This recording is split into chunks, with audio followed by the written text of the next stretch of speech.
Hello everyone, my name is Raman and welcome to Seera Malhotra classes.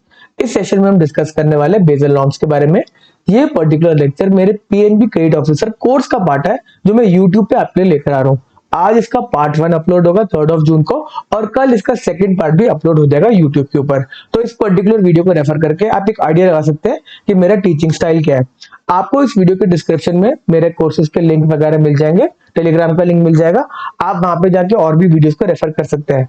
मेरे PNB के course के अंदर कुछ वीडियोस को मैंने ओपन कर रखा है, आपको जाके वहां पे फ्री में भी चेकआउट कर सकते हैं। चलो, मेरा इंट्रोडक्शन वीडियो यहाँ पे समाप्त होता है। अब मेन कंटेंट का वीडियो स्टार्ट होगा। Okay, Tata, bye bye. Hello everyone, इस सेशन में हम डिस्कस करने वाले बेसल नॉर्म्स के बारे में।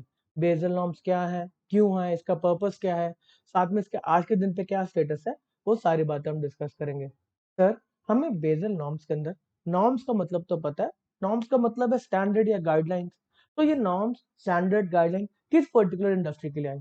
तो ये आई बैंकिंग इंडस्ट्री के लिए। और जो हमारी गाइडलाइंस है, हमारी नॉर्म्स, हमारे स्टैंडर्ड है इंडिया की बैंकिंग इंडस्ट्री पे, उस पर तो आरबीआई बोलता, तो मतलब ये वाले नॉर्म्स भी आरबीआई लेकर आया होगा? तो नहीं, ये नॉर्म्स आए थे इंटरनेशनल लेवल पे। इंटरनेशनल लेवल पे अलग अलग कंट्री के सेंट्रल बैंक के गवर्नर बैठे और बोले कि हम ग्लोबल फाइनेंशियल सिस्टम के हिसाब से सोचते हैं। हमें स्टेबिलिटी प्रोवाइड करनी है ग्लोबल फाइनेंशियल सिस्टम को। ग्लोबल फाइनेंशियल सिस्टम में कब स्टेबिलिटी होगी? जब इंडिविजुअल कंट्री के फाइनेंशियल सिस्टम में स्टेबिलिटी होगी। तो इन्होंने कुछ गाइडलाइंस प्रिस्क्राइब करी और बोला कि आपको फाइनेंशियल सिस्टम वालों, जो कंट्री के अंदर फाइनेंशियल सिस्टम चल रहा है उसके अंदर जो बैंक्स हैं, उनको बोला कि आपको ये वाले क्या कहते हैं गाइडलाइंस को फॉलो करना चाहिए। प्रूडेंशियल का मतलब है आप केयर से काम कर रहे हो, आप सोच समझ के बिजनेस कर रहे हो। बैंकिंग के रिस्पेक्ट में वो स्टेबिलिटी प्रोवाइड करेगा उस फाइनेंशियल सिस्टम में। बात समझ में आता है? हमें पता है कि बैंकिंग कितना बड़ा पिलर है क्या कहते हैं एक फाइनेंशियल सिस्टम का। तो भाई सारे के सारे बैठ गए और नॉर्म्स बोलते हैं हम कुछ स्टैंडर्ड्स प्रिस्क्राइब कर रहे हैं। सर, ये स्टैंडर्ड्स क्यों प्रिस्क्राइब करेंगे, पहले आप ये बताओ। कोई भी स्टैंडर्ड अगर ग्लोबल लेवल पे या पर्टिकुलर कंट्री लेवल पे तभी आते हैं जब कुछ ना कुछ गलत हो जाता है। ठीक है जी, पुलिस तभी आती है ना जब कुछ गलत काम हो जाता है। तो इस केस में क्या हुआ था, 1974 के अंदर एक बैंक था जिसमें फाइनेंशियल सिस्टम में एक फ्लॉ था, जिसकी वजह से कुछ प्रॉब्लम्स हो गई थी। उस बैंक का नाम था हर्स्टेड बैंक। अब हर्स्टेड बैंक एक बैंक है जर्मनी का, वो अपनी डीलिंग कर रहा है, कुछ ट्रांजैक्शन करना है। तो उसने कुछ ऐसे एक्सपोजर ले रखे थे कि ये बैंक फेल होने की कगार पे आ गया। उसने कुछ एक्सपोजर ऐसे ले रखे थे, ट्रांजैक्शन कर रखी थी, उसको बड़े सारे लॉसेस हो गए। अब ये वाला बैंक फेल होने पे आ रहा। अब इस पर्टिकुलर बैंक के फेल होने के बाद, जिस दिन फेल होना था, मतलब फेल हो रहा था, आपकी जर्मनी की गवर्नमेंट ने बोला इस बैंक को लिक्विडेट करो। भाई ये बैंक तो खत्म होने वाला है, पैसा नहीं, इसको लिक्विडेट करो। अब जिस दिन ये लिक्विडेट होने वाला है उस दिन भी कुछ ट्रांजेक्शन होगी। अब ट्रांजेक्शन क्या होगी? करेंसी की ट्रांजेक्शन होगी। तो मतलब कुछ लोग आए, इन्होंने ट्रांजेक्शन करी इस बैंक से। हाँ जी, आपसे हम डॉलर खरीदेंगे, आपको हम बेच रहे हैं क्या? डॉइचे मार्क्स। हम डॉइचे मार्क्स आपको बेच रहे हैं, आपसे डॉलर खरीदेंगे। बैंक की तो फॉरेन करेंसी में डीलिंग होती है। तो इन्होंने क्या कहते हैं डॉइचे मार्क्स को भेजे और बोला कि भाई डॉलर भेज देना। अब ये डॉलर भेजे कैसे? ये तो लिक्विडेट होने वाला है, लिक्विडेट हो गया उस दिन। अब उस केस के अंदर ये वाली पर्टिकुलर ट्रांजेक्शन का सेटलमेंट नहीं हो पाया। ये सारे के सारे डॉइचे मार्क्स भेज दिए और ये शाम को वेट कर रहे हैं, हाँ भाई हमारे डॉलर आएंगे। बट डॉलर तो आए नहीं, वो बैंक तो लिक्विडेट हो गया, किससे पैसे मांगे, बैंक तो आई नहीं हो। तो यहाँ पर सेटलमेंट नहीं हुई ट्रांजेक्शन की। तो सेटलमेंट का क्या मतलब है? अगर आप कभी आटा खरीदने जाते हो, मैगी खरीदने जाते हो, आप 10 रुपए देते हो, आपको मैगी देता है, वो सेटलमेंट होती है। अगर आप 10 रुपए दे दो और वो मैगी देने से मना कर दे, तो मतलब सेटलमेंट नहीं हुई। सेटलमेंट नहीं हुई, सेटलमेंट का रिस्क है ना, कहेगा निकलो भागो यहाँ से, भाई कौन सा 10 रुपए, कुछ नहीं दिया आपने। तो ये सेटलमेंट रिस्क हो गया। तो इस पर्टिकुलर हर्स्टेड बैंक के इस पर्टिकुलर चीज को, जहां पे सेटलमेंट नहीं हुई, उसको बोला गया कि भाई ये हर्स्टेड का नाम आज से सेटलमेंट रिस्क रख दिया हमने कि हर्स्टेड रिस्क है, वो सेटलमेंट रिस्क ही है। सारे बताते हैं भाई आप देख के मतलब अपनी ट्रांजेक्शन करना, कहीं हर्स्टेड का रिस्क तो नहीं है ना जो हर्स्टेड के साथ हुआ था, उसने सेटलमेंट नहीं करी थी। ठीक है जी। तो यहाँ पर जो इंटरनेशनल लेवल पे सारे के सारे क्या कहते हैं गवर्नर आए, उन्होंने दो बातें बोली। जी सेटलमेंट की दिक्कत तो आई आई है और वो बैंक भी फेल हो गया। हम नहीं चाहते कोई बैंक फेल हो, कोई बैंक ऐसी ट्रांजेक्शन करे जिससे वो बैंक फेल हो जाए, उसके अंदर जो कस्टमर है उनके साथ गलत हो जाए। और जब बैंक डूबता है तो बड़े सारे लोग डूबते हैं। अगर आप समझो कोई बैंक फेल हो गया, उसके अंदर जितनी जनता का पैसा पड़ा है वो सारे के सारे रोड पे आ गए ना। तो बैंक फेल नहीं होना चाहिए। तो इसलिए बोला कि अब ध्यान रखा जाएगा, जो बैंक का रिस्क है हम उसको कम करेंगे। उसको बैंक के अंदर हम उन्होंने प्रूडेंशियल क्या कहते हैं गाइडलाइंस दी कि आपको केयर से काम करना है, सेफ्टी के साथ काम करना है, स्टेबिलिटी मेंटेन करनी है अपने फाइनेंशियल इंस्टीट्यूशन की, ताकि एक फाइनेंशियल सिस्टम में स्टेबिलिटी रहे। अगर फाइनेंशियल इंस्टीट्यूशन, हमें पता है कि ये बैंक जो फाइनेंशियल इंस्टीट्यूशन है वो मेन पिलर है एक फाइनेंशियल सिस्टम का, तो वो फेल नहीं होना चाहिए। ठीक है जी। तो इसीलिए एक जगह थी स्विट्जरलैंड के अंदर, बेजल, वहां पर बोला एक कमेटी बिठाते हो, वहां पे मौसम भी बढ़िया है, तो ऐसा करो सारे के सारे बेजल आ जाओ, वहां पर हम चर्चा करेंगे। तो सारे के सारे सेंट्रल बैंक के गवर्नर को बोला बेजल में बैठते हैं। अब वहां पे उस पर्टिकुलर कमेटी का नाम दिया गया Basel committee on banking supervision. Basel में बैठ के डिस्कशन चल रहा है, स्विट्जरलैंड में बैठे आराम से ठंडे दिमाग से बातों को सोच रहे हैं, गाइडलाइंस प्रोवाइड कर रहे हैं। अब ये कमेटी किसी ना किसी बैंक के अंडर बनेगी ना, तो वो बैंक थी हमारा कौन सा, bank on international settlement.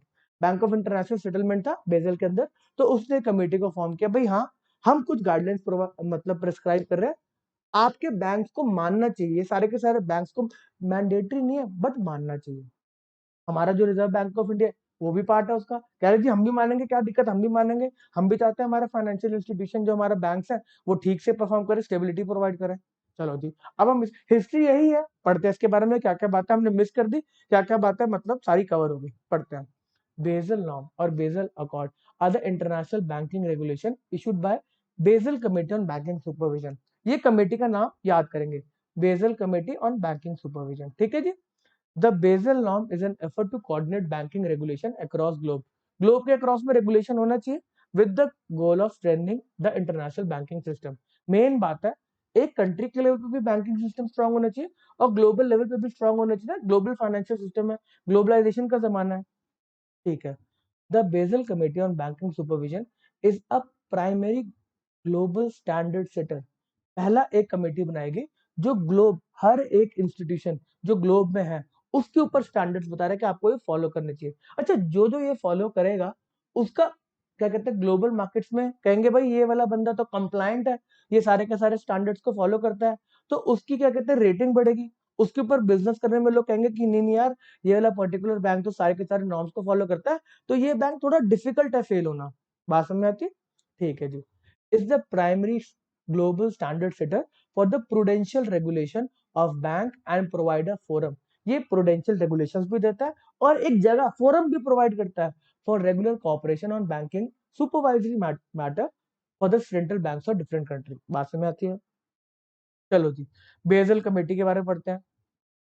Initially named the committee on banking regulation and supervisory practice, पहले इसका नाम कुछ और था, बेजल कमेटी बोलते हैं, was established by central governors of the group of 10 countries at the end of 1974। 1974 में इसको बनाया गया in the aftermath of serious disturbance in the international currency and banking market।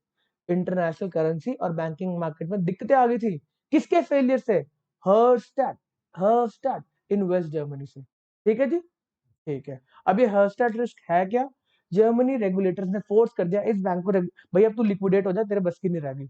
The day, that day, a number of bank has released payment of Deutsche Marks to Herstatt। कुछ dealing थी, transaction थी, इसको Deutsche Marks भेज दिए इन Frankfurt in exchange for US dollar, इसको US dollar भेजने थे, that were to be delivered in New York। The banks were closed at 4:30 Germany time, which was 10:30 New York time। Because of time zone difference, Herstat ceased operation, बीच में वो liquidate हो गया, operations उसके बंद हो गए। Between the time of respective payment, the counterparty bank did not receive their USD payment। जो America के बैंक थे उनको यूएस डॉलर नहीं मिले। ठीक है जी, तो सेटलमेंट नहीं हुई ट्रांजेक्शन की। The committee headquartered at the Bank of International Settlement Basel, bank for international settlement है बेजल के अंदर, was established to enhance। अच्छा, ये बैंक फॉर इंटरनेशनल सेटलमेंट किसके लिए बना था, was established to enhance financial stability by improving the quality of banking supervision worldwide। ये बनाया ही सुपरविजन के लिए था, बट इसने कुछ पहले बोला नहीं था, जब तक कोई फ्रॉड नहीं हुआ था, ये तो 1930 में बन गया था। ठीक है। And to serve as a forum for regular cooperation between the number of countries on banking supervisory matters. ये बैंक्स फॉर इंटरनेशनल सेटलमेंट पहले बन गया था, बट जब फ्रॉड हुआ ना तब जाके इन्होंने बोला हाँ जी अब इसका यूज कर लेते थोड़ा, ये बेजल में बन चुका था पहले से।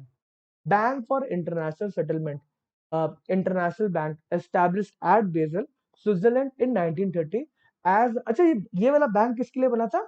ये जर्मनी से रेपरेशंस देने के लिए वर्ल्ड वॉर वन की बना था कि हम जर्मनी से पैसा वापस लेंगे। ठीक है जी, कॉपरेशन ऑपरेशन के साथ। तो इसकी ये वाली हिस्ट्री इंपॉर्टेंट नहीं है। चलो जी, हम सर बात में आते हैं। हमें क्या कहते हैं, थोड़ा थोड़ा आइडिया मिल गया कि बेसल क्या है, क्यों बना था, क्या पर्टिकुलर क्या रीजन थे। ठीक है। Basel banks lend to different type of borrower. अब हर्स्टेड बैंक फेल हुआ, सेटलमेंट का भी रिस्क आया, फेल भी तो हुआ था ना। तो banks lend to different type of borrowers and each carry its own risk. They lend to deposit of the public as well as the money raised from the market, equity and debt. दोनों type का पैसा, deposits भी हैं, थोड़ा equity debt से पैसा ले रखा है वो भी आगे लेंड कर रहे हैं, मतलब कॉन्ट्रैक्ट्स में लगा रहे हैं। This exposes the bank to a variety of risk of default and as a result they fail at times. ये सारा का सारा पैसा आप दे रहे हैं ना मार्केट में, बैंक्स जनरली लोन बांट रहे हैं। अब उस लोन के अंदर क्रेडिट रिस्क इन्वॉल्व है, अगला बंदा पेमेंट ना करे, अगर वो पेमेंट नहीं करेगा तो जो डिपॉजिट्स आ रखे हैं, जो पैसा रेस कर रखा है बैंक ने, बैंक के पास डिपॉजिट्स होंगे या फिर इक्विटी और डिबेंचर से रेस कर रखा होगा पैसा, अगर यही पैसा नहीं देंगे डिपॉजिट्स वाले जिनको इन्होंने लोन बांट रखा है, तो इन डिपॉजिट्स को कैसे पैसा वापस करेंगे? अगर ये पैसा वापस मांगने आ गए तो भाई हमारे पास पैसा है नहीं, बैंक कह रहा है, तो यहाँ पर बैंक फेल हो जाएगा। ठीक है जी, आपको जिसको पैसा देना है उसको देने के लिए आपके पास पैसा है ही नहीं, क्योंकि आपने आगे जिसको बांट रखा है, जिसको लोन दे रखा है, वही नहीं दे रहा, तो इसलिए तो बैंक फेल होते हैं। ठीक है।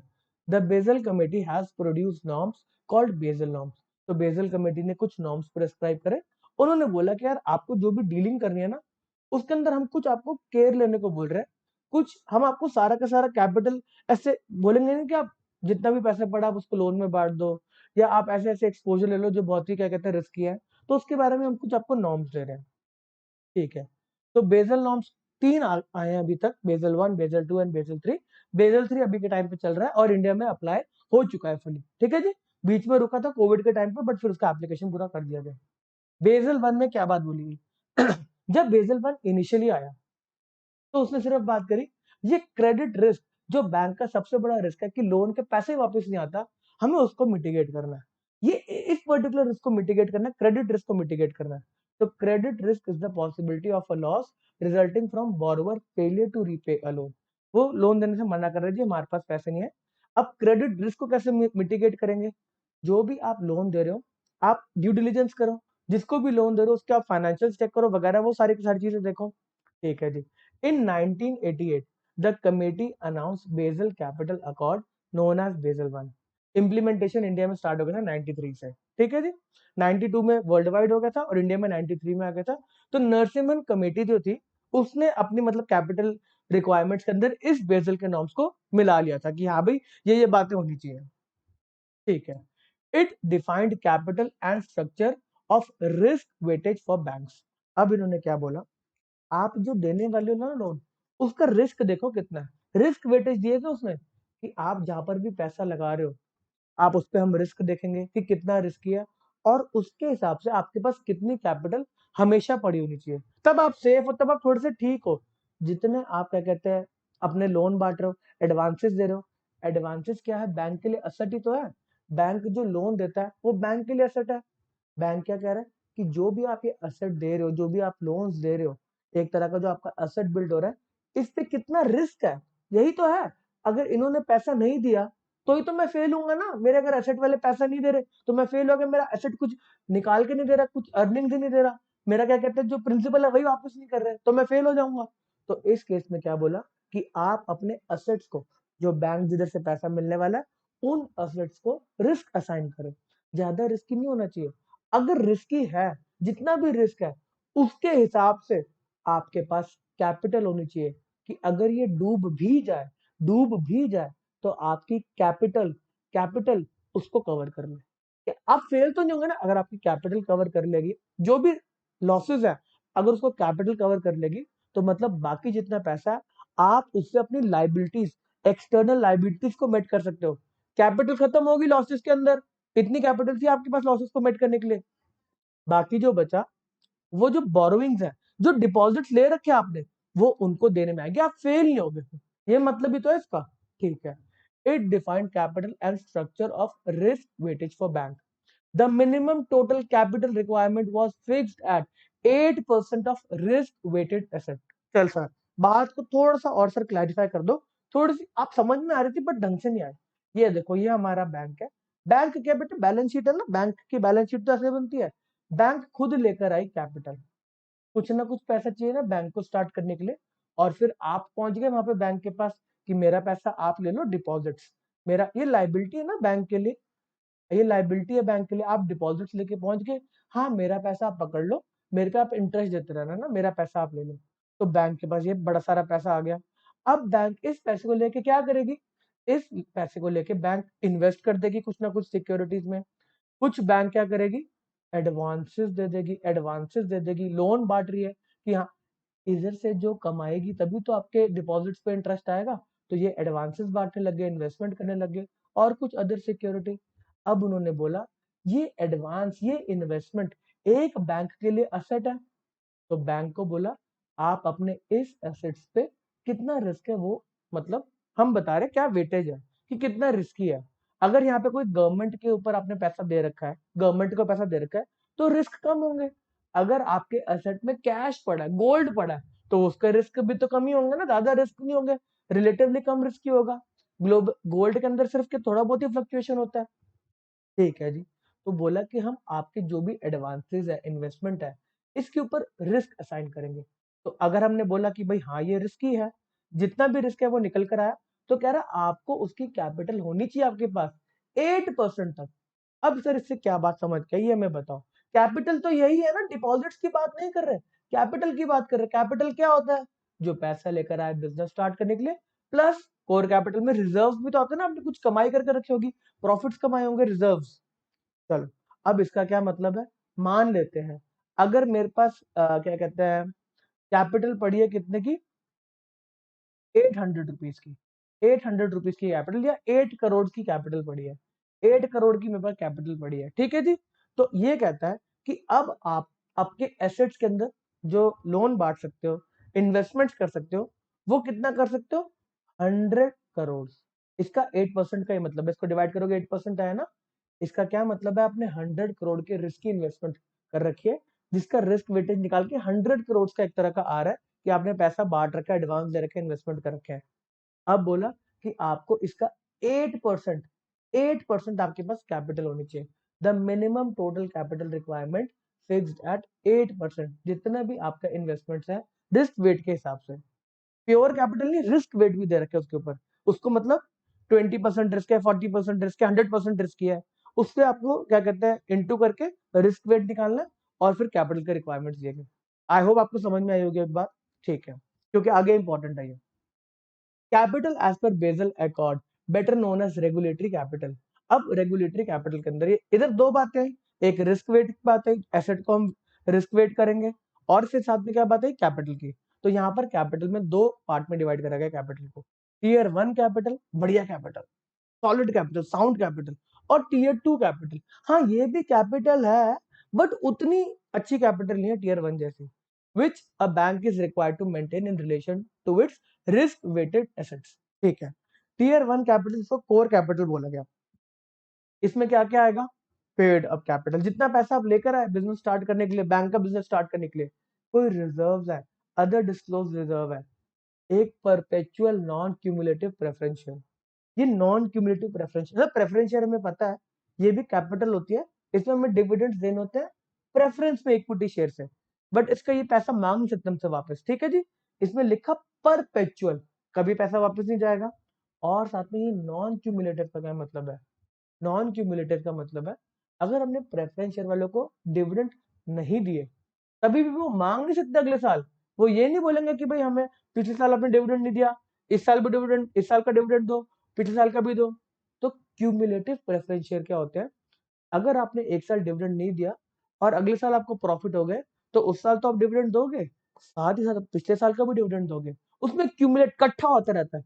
इसमें बोला कट्ठा नहीं होगा, कट्ठा नहीं करेंगे हम, नहीं दिया तो नहीं दिया डिविडेंड, साथ में परपेचुअल। तो आप समझो अगर आपको कोई प्रेफरेंस शेयर कैपिटल दे जाए कि आप 1 करोड़ रुपए ले लो, आपको देके जा रहा है 1 करोड़ रुपए ले लो, कुछ इनकम होगी तो दे देना, ये 1 करोड़ रुपए आपको जिंदगी में को वापस नहीं करना, कुछ इनकम होगी तो मेरे को दे देना, 10% के आसपास दे देना अगर इनकम होगी, नहीं होगी तो मत देना।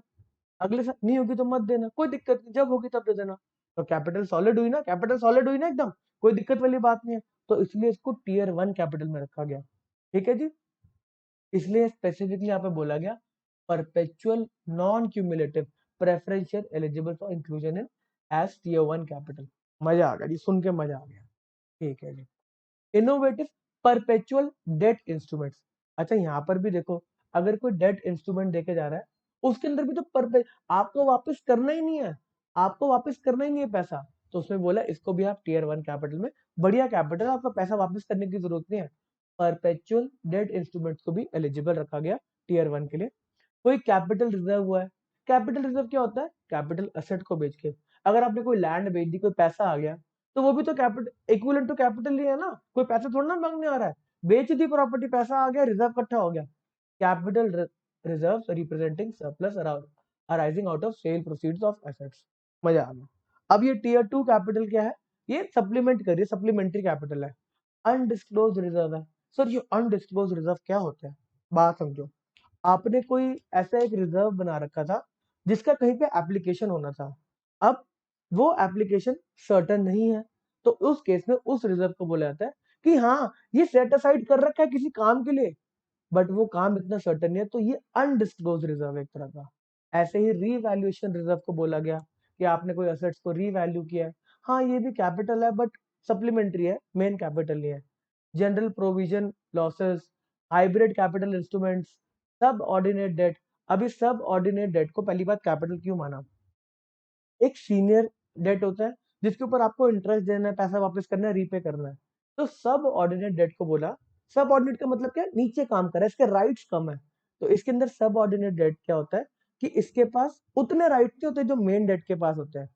सब ऑर्डिनेट के नाम में तो है ना कि भाई आप थोड़े से नीचे काम कर रहे हो, किसी के अंडर हो आप। तो सीनियर डेट से अगर कंपेयर करें तो इसके अंदर कुछ प्रोविजंस अलग होते हैं। इसके अंदर इंटरेस्ट तो ज्यादा दिया जाता है, बट इसके अंदर बड़े सारे और कंडीशंस लगा दिए जाते हैं कि हाँ भाई हम आपको रीपे पता नहीं कब करेंगे, क्या रीजन रहेंगे, क्या क्या टर्म्स एंड कंडीशन रहेंगे, तो उसको सब ऑर्डिनेट डेट बोलते हैं। ठीक है। इन्वेस्टमेंट रिजर्व अकाउंट है, कोई आपने इन्वेस्टमेंट करने के लिए रिजर्व बना रखा है, इन्वेस्टमेंट करने का कुछ पता नहीं अभी आपको कि करना है कि नहीं करना, तो उसको भी आप एक सप्लीमेंट्री कैपिटल टीयर 2 कैपिटल मान सकते हैं। तो टीयर 1 कैपिटल अगर पढ़ लेंगे तो टीयर 2 कैपिटल हमें समझने में इजी रहेगा। ठीक है। बात खत्म होगी हमारी कैपिटल साइड की। अब आगे हमारे असेट्स को वेटेज करने की बात। Risk weightage assets, for example an asset backed by collateral. अगर आपने कोई लोन बांटा और उसका कोलेटरल लगा हुआ है, अगर आप होम लोन बांटने गए तो आप जनरली घर के कागज रखवा लेते हो ना, तो वो वाला लोन क्या है? बढ़िया यार, इसका तो कोलेटरल है, इसमें रिस्क कम है। ठीक है। Would carry lesser risk as compare to personal loan. यही अगर आपका क्रेडिट कार्ड का लोन हो, बड़े सारे डिफॉल्ट होते रहते हैं, कोई पर्सनल लोन लेता है तो बड़े सारे उसमें डिफॉल्ट होते हैं, कोई कोलेटरल नहीं है, नहीं दिया तो नहीं दिया, पैसे नहीं, क्या करें? Assets of bank are divided into 5 category. अच्छा इस बेसल के अंदर कैटेगरी में डिवाइड किया, 0, 10, 20, 50, 100% वेटेज दिया गया। भाई बहुत रिस्की है, 100% वेट है, बहुत रिस्की है। असेट लाइक कैश, अगर कैश पड़ा बैंक के पास तो उस पर जीरो रिस्क है, जीरो रिस्क है उसके ऊपर। अगर आपके पास 1 करोड़ रुपए का कैश पड़ा है तो इस पे जीरो रिस्क असाइन करेंगे और बोलेंगे इस पे आपको कोई कैपिटल सेट, इस पर्टिकुलर एसेट पे कोई कैपिटल थोड़ा ना सेट असाइड करोगे। 1 करोड़ एज इट इज पड़ा आपके पास। वही अगर आपने 1 करोड़ रुपए किसको दे रखा है? किसी कॉर्पोरेट को लोन दे रखा है, तो बोला भाई ये तो 100% रिस्की है, इसको इस पूरे के पूरे 1 करोड़ के ऊपर आपको कैपिटल को सेट असाइड करना है। बेजल कमेटी, बेजल नॉर्म्स क्या बोलते हैं? 8%। हमारे इंडिया ने बोला कि हम थोड़ी सी कैपिटल एक्स्ट्रा रखेंगे, तो इंडिया ने क्या बोला? हम थोड़ा और सेफ होके चलेंगे, हम इसको 9% बोल रहे हैं। 9%। इंडिया ने जब अडॉप्ट किया, इंडिया जब लेकर आ रहा है तो कह रहा है हम 9% बोलेंगे। मजा आ गया जी। हमारे रिस्क वेटेड असेट्स भी हो गए, हमारी कैपिटल भी हो गई। चलो जी। तो स्टार्टिंग के अंदर तो एक क्रेडिट रिस्क को मेट करने के लिए आया कि हाँ यार बैंक के पास सफिशिएंट कैपिटल रहे, बैंक के पास सफिशिएंट टीयर 1 टीयर 2 कैपिटल रहे जिससे वो अपने लॉसेस को कवर कर सके, बैंक फेल ना हो। बात समझ आती है? अब साथ ही साथ इस बेजल के टाइम पे ही एक और फ्रॉड हो गया। ओहो। अब उस फ्रॉड के अंदर कुछ मार्केट के मतलब मार्केट का रिस्क की वजह से वो दिक्कत हुआ। मार्केट का रिस्क क्या होता है? अगर मार्केट के अंदर कुछ प्राइसेस फ्लक्चुएट कर रहे हैं तो उससे भी बैंक की स्टेबिलिटी पे इश्यूज आ जाते हैं। अगर मान लो ऑयल के प्राइसेस बहुत ज्यादा फ्लक्चुएट कर गए, गोल्ड के प्राइस फ्लक्चुएट कर गए, ऑयल के प्राइस बड़े सारे फ्लक्चुएट कर गए, किसी करेंसी के प्राइस बहुत ज्यादा फ्लक्चुएट कर गए, तो उस केस के अंदर भी एक बैंक की स्टेबिलिटी हर्ट हो सकती है। तो इन जनवरी 1996 एक कंसल्टेटिव प्रोसेस स्टार्ट किया गया। The committee issued the amendment to the capital accord incorporate. तब उन्होंने बोला कि हम मार्केट रिस्क भी इसके अंदर लेकर आएंगे। मार्केट रिस्क क्या होता है, इसमें पढ़े। Market risk is a possibility that an individual or other entity will experience loss. आप कैसे मार्केट रिस्क, आपके ऊपर क्या मार्केट रिस्क है, आपकी इक्विटी की इन्वेस्टमेंट्स हो रखी है, आपने अगर एफडी भी करा रखी है, वो भी एक तरह का उसमें थोड़ा सा रिस्क क्या है कि क्या पता एफडी का रेट ऑफ इंटरेस्ट मार्केट में बढ़ जाए। आपकी एफडी पहले से ही क्या कहते हैं 7% पे हो रखी है, अब मार्केट के अंदर 8% 9% मिल रहा है, तो थोड़ा सा आपको लॉस हुआ ना। ऐसे अगर बैंक्स के बड़े सारे एक्सपोजर होंगे तो बैंक को जो लॉस होगा वो और भी बड़ा होगा। Market risk is a possibility that an individual or other entity will experience loss due to factors that affects the performance of investments in financial market. For example, interest rate risk, foreign exchange risk, equity risk, gold का risk, ये सारे के सारे risk market के जो market से derive होकर आ रहे हैं। मार्केट के अंदर क्या कहते हैं, एक पर्टिकुलर प्रोडक्ट की डिमांड ही खत्म होगी। मार्केट के रिस्क के अंदर क्या कहते हैं, कोई स्टॉक्स की डिमांड खत्म होगी, सारे गोल्ड खरीदने चाहते हैं। अगर एक टाइम ऐसा आ गया कि पूरी कैपिटल मार्केट में पैसा नहीं लगा रहे, लोग कह रहे हैं यार हमें पहले क्या कहते हैं रियल एस्टेट में पैसा लगाना है, तो ऐसे ही मार्केट का रिस्क मार्केट से डिराइव होता है। तो उसको भी ध्यान में रखते हुए बोला कि हम सिर्फ कैपिटल रिस्क क्रेडिट रिस्क को ध्यान में रखेंगे, हम मार्केट के अंदर भी अगर कुछ चेंजेस आ रहे हैं तो उसके रिस्क को भी इनकॉर्पोरेट करेंगे बेसल के नॉर्म्स के अंदर, कि यार आपको मार्केट का भी कुछ रिस्क होता है, उसके लिए भी आप कुछ ना कुछ क्या कहते हैं प्रूडेंशियल नॉर्म्स बताओ। तो भाई कमेटी फिर बैठी, issued the amendment to capital accord, जो कैपिटल का मार्को नॉर्म दिए गए उसमें काम चेंज करेंगे, लेकर आएंगे क्या, मार्केट के risk to effect at the end of 1997. This was designed to incorporate within the accord a capital requirement for market risk. Capital requirement market risk को देख के कि यार मार्केट फ्लक्चुएट कर रही है, अगर मार्केट ज्यादा वॉलेटाइल है तो ज्यादा कैपिटल चाहिए, मार्केट इस समय कम वॉलेटाइल है तो उस समय कैपिटल की रिक्वायरमेंट कम होगी। ऐसी अगर बात करें तो RBI reserve bank of India Basel 3 अभी चल रहा है, इसके अंदर मार्केट रिस्क के रिस्पेक्ट में एक ड्राफ्ट गाइडलाइन लेकर आया जिसके लिए कमेंट्स मांगे कि भाई मार्केट रिस्क के लिए अभी भी चल रहा है ये, मार्केट रिस्क के लिए क्या कैपिटल सेट असाइड करे, अभी इसके ऊपर चर्चा चल रही है। तो अभी ड्राफ्ट गाइडलाइन है जो अप्लाई करेगी 1 अप्रैल 2024 से, ठीक है जी। अभी उसके ऊपर कमेंट्स आएंगे और गाइडलाइन बाद में अभी आई नहीं है। चलो जी बात समझ आती है। तो under Basel 1 RBI issued guidelines to maintain CRAR। तो इस वाली कैपिटल को क्या बोला गया, कैपिटल एडिक्वेसी। ये जो ऊपर हम कैपिटल पढ़ के आ रहे हैं इसको बोला गया कैपिटल एडिक्वेसी। कैपिटल एडिक्वेसी साथ ही साथ इसको क्या बोलते हैं, capital to risk asset ratio. CRAR CRAR और CAR कैपिटल एडिक्वेसी रेशियो एक ही है, capital to risk asset ratio. इसको रिस्क एसेट रेशियो क्यों बोला गया, क्योंकि जो नॉर्म्स प्रेस्क्राइब करे वहां पर रिस्क एसेट्स की बात करी गई थी, वेटेज दी गई थी एसेट्स को रिस्क के बेसिस पे, ठीक है जी। तो यहाँ पर क्या प्रेस्क्राइब किया आरबीआई ने, बेसल 8% क्या था तो कहने दो, हमारे बैंक के लिए शेड्यूल कमर्शियल बैंक के लिए क्या है 9%, ठीक है जी।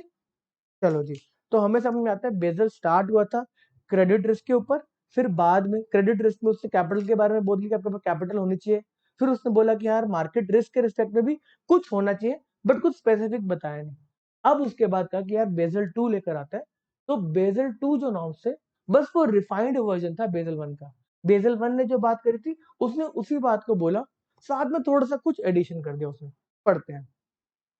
Basel II guidelines were published by BCBS, Basel Committee on Banking Supervision, in 2004. These were refined and reformed version of Basel I. Basel I में थोड़ा बहुत अपडेट करके इसके अंदर 3 पिलर अप्रोच ली गई। एक मिनिमम कैपिटल रिक्वायरमेंट जिसको उसी पे सेट करा गया, कैपिटल सही जा रही है कोई टेंशन वाली बात नहीं। एक सुपरवाइजरी रिव्यू के बारे में बात करी, ठीक है जी। सुपरवाइजरी आपके अंदर बैंक के अंदर सुपरवाइजरी रिव्यू होना चाहिए कि हाँ आपके पास सिस्टम्स एंड कंट्रोल होने चाहिए जो ध्यान रखें हाँ भाई जो हमें नॉर्म्स दिए गए गाइडलाइंस दिए गए उसके अंदर काम हो रहा है। साथ में मार्केट डिसिप्लिन, रेगुलेटर्स को भी पता होना चाहिए, रेगुलेटर्स जो है वो भी आपका ध्यान रख रहे हो, आप जो इन्फॉर्मेशन है जो भी आपके बैंक की इन्फॉर्मेशन है उसको आप ट्रांसपेरेंटली डिस्क्लोज कर रहे हो मार्केट और जो रेगुलेटर्स है उनको। चलो जी, तो पिलर 1 के अंदर क्या बात है, capital adequacy requirement, minimum capital requirement which prescribes a risk sensitive calculation of capital requirement that for the first time explicitly includes operational risk। ऊपर जो हमारी कैपिटल थी उसके अंदर क्या रिस्क था यार, एक रिस्क था हमारा क्रेडिट का रिस्क, और एक रिस्क बाद में ऐड हुआ था, कौन सा, मार्केट का रिस्क। अब यहाँ पर बोला कि कुछ ऑपरेशन का भी रिस्क हो सकता है। फिर ये ऑपरेशन का क्या रिस्क आया? जो आप daily day to day activity करते हो उसके अंदर भी तो कुछ गलत हो सकता है, उसके अंदर भी सिस्टम्स में कुछ खामियां हो, सिस्टम्स कुछ गलत कर दे, आप जो काम कर रहे हो ऑपरेशन में कुछ गलत हो जाए, कुछ कोई फ्रॉड कर दे ऑपरेशन में, ठीक है जी। तो बोला कि ऑपरेशन करने का, बिजनेस करने का, डे टू डे एक्टिविटी करने का, उसमें भी रिस्क इन्वॉल्व है, तो उस रिस्क को भी हम इंक्लूड करेंगे। तो अब 3 रिस्क हो गए हमारे, 3 रिस्क हो गए, और यही 3 रिस्क आपके बेजल 3 तक भी है, 3 में भी है, ठीक है जी। क्या? एक हमारा क्रेडिट का रिस्क, एक हमारा मार्केट का रिस्क, मार्केट में वॉलेटिलिटी, और फिर हमारा खुद का ऑपरेशन, हम कितने सही अपने ऑपरेशन करने में, जो हमारा डेली एक्टिविटी है हम उसको ठीक से कर पा रहे नहीं कर पा रहे।